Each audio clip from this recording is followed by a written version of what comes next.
저는 이미 서 국방부 장관이 문제를 수습하고 대책을 마련할 능력도 없고 문제를 해결할 의지도 없다고 생각합니다. 더 이상 지체하지 말고 장관님 적극 건의하라고 제가 말씀드리는데 건의 안 하실 거죠? 그래서 제가 국회의 역할로 서 국방부 장관 해임 건의안을 발의할 예정이라는 말씀 드리겠습니다. 제가 지난 8월 국회 이 자리에서 당시 군 내부 성폭력을 비롯한 인권 문제를 근절하기 위해서 이미 군의 자정 능력이 상실됐기 때문에 국방부 장관을 경질하고 근본적인 해결을 시작해야 된다, 이런 얘기를 제가 드렸습니다.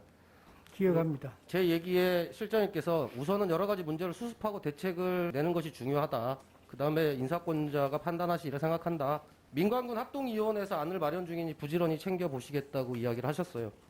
민관군 합동위원회 활동도 종료됐고 공군 여중사 사건에 대한 군 검찰 수사도 종료되었습니다. 과연 결과는 어떻게 됐을까요?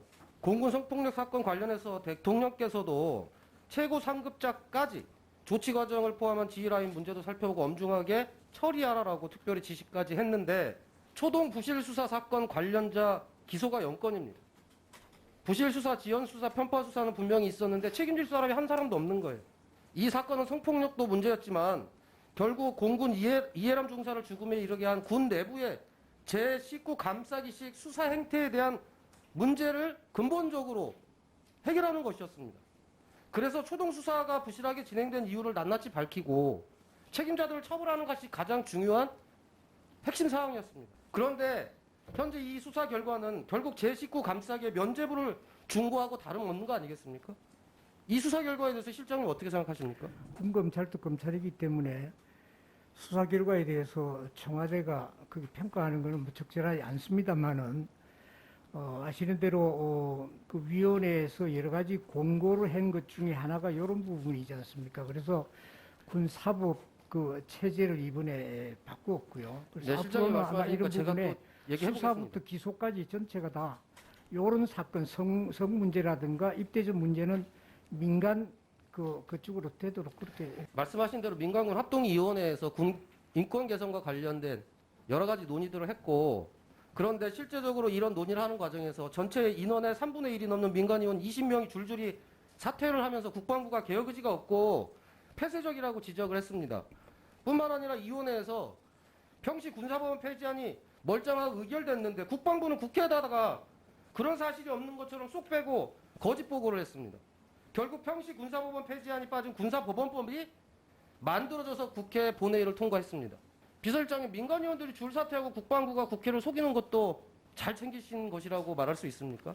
저희들 나름대로 최선을 이 부분은 했다고 생각하고 굉장히 중요하게 보아온 것도 사실입니다. 군에 여러 가지 사고들이 계속 이어졌고, 그러나 이제 그 위원회에서 중간에 그 일이 있은 것도 잘 알고 있고요. 그러나 군의 어떤 병력 문화라는 전체 측면에서 접근해 보면은 결국에는 우리가 굉장히 극복해야 될 숙제를 안겼는데, 네, 여러 가지 실장님. 대책에 대해서는 지금까지 쭉 나왔지만 앞으로 더 가야 될 숙제들이 많이 있습니다. 이렇게 논의하고 있는 사이에 해군에서도 공군 여중사와 같은 성폭력 피해자가 자살하는 사건이 또 일어났지 않습니까? 강간차남 소속 일병은 집단 따돌림과 구타를 당해 자살을 했고요. 공군 18비행단에서는 병사끼리 집단 폭행, 성추행하고 그걸 은폐 시도하는 사건이 또 일어났습니다. 도대체 이렇게 심각한 인권 침해 사건들이 이어지는 동안 국방부 장관이 도대체 책임진 게 도대체 무엇인지 묻지 않을 수가 없습니다. 사건을 수습하고 대책을 마련하는 게 우선이라고 말씀하셨지만 사고만 계속되었고 민간군 합동위도 사실은 실패했습니다. 실제 된 게 아무것도 없다는 얘기죠. 또 최근에는 고 변희수 하사에 대해서 청와대도 2차 피해가 우려된다고 항소를 반대했는데 기어코 국방부가 밀어붙였지 않습니까? 결국 법무부의 결정으로 현실화되지는 않았지만 이 과정에 대해서 사과 한마디가 아직 없습니다. 국방부는. 저는 이미 서 국방부 장관이 문제를 수습하고 대책을 마련할 능력도 없고 군 인권을 문제를 해결할 의지도 없다고 생각합니다. 더욱이 중요한 것은 이제 문재인 정부가 6개월이 남았습니다. 이 6개월 잘 마무리하기 위해서 뭐가 제일 필요합니까? 지금 공직기강 확립이 제일 중요한 시기 아닙니까? 이런 상황에서도 서 국방부 장관에 대해서 책임을 묻지 않는다며 이것 또한 청와대와 대통령님의 문제라고 봅니다. 더 이상 지체하지 말고 장관님 적극 건의하라고 제가 말씀드리는데 건의 안 하실 거죠? 뭐 의원님께서 여러 가지 이 지적 사항에 대해서 많은 부분 공감을 하고요. 또 앞으로 계속 풀어나가야 될 숙제로 안고 가겠습니다. 그러나 그 장관 인사에 대한 건 인사권자의 그건데. 네, 그래서 제가 거꾸로 이제 의원님께서는 6개월밖에 남지 않았는데 지금이라도 또 이런 그 할 필요가 있다는 해야죠, 말씀과 그게. 네. 또 한 가지 고민도 또 있습니다. 그거밖에 안 남았기 때문에 또 그 짧은 기간에 장관을 어떻게 인선을 해가지고 청문 절차 등등 현실적인 문제도 또 아니, 저 고려를 할 수 실장님 있다는 그래서 제가 어려움이 지금 좀 그 해임 건의 충분히 무슨 말씀 대통령께 알겠습니다. 예. 하라고 말씀하셔도 안 하실 거잖아요. 그래서 제가 국회의 역할로 서 국방부 장관 해임 건의안을 발의할 예정이라는 말씀 드리겠습니다.